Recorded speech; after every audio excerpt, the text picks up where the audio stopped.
Okay, so back again with another little Tyflow tutorial. This time I'm going to be showing some terrain erosion stuff, as well as how you can export the terrain mesh that you've actually created back into 3ds Max, and then how you can sort of start messing around with that terrain with push-pull tools.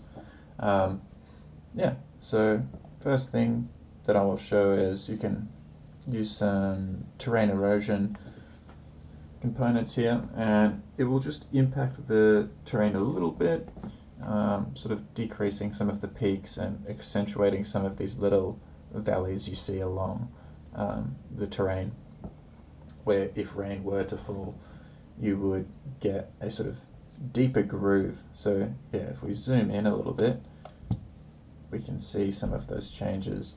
It's more apparent if you do multiple iterations between the two. But yeah, we can zoom in and have a look at how it changes when we add and take off these little details. Again, this stuff's pretty compute intensive, and I don't think this one can be accelerated with the CUDA, at least on my computer. So yeah, there's that. So if you want to export that terrain back into 3ds Max, what you need to do is select the terrain mesh operator and just bring it in, and that will convert the Tyflow terrain into a mesh, which you can then extract, and now you have that mesh in 3ds Max. So you can turn off your Tyflow layer, and as you can see we've got this beautifully detailed mesh in here. What we can do, if we want to play around with it a little bit, let's say, is add an edit poly modifier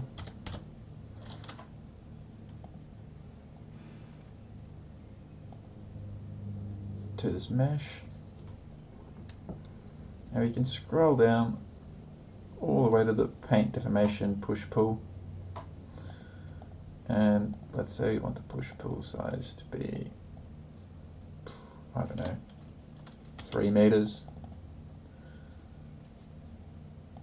and then we can just go push-pull, and you can start seeing how we can impact the terrain a little bit.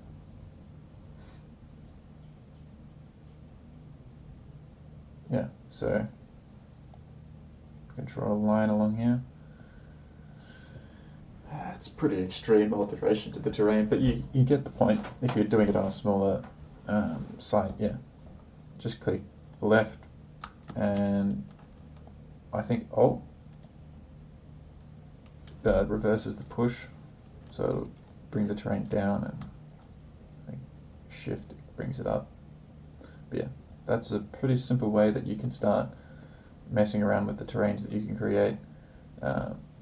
Again, you would be using a smaller brush size on this, but that's the reason why we get these weird artifacts, as it's sort of pulling out at multiple directions. But you can change that as well by going and selecting it, just transforming on the sort of Z axis. I believe that would make it a little bit cleaner. Yeah, there we go. A little bit nicer, as it's not pulling out on all the normals of the site.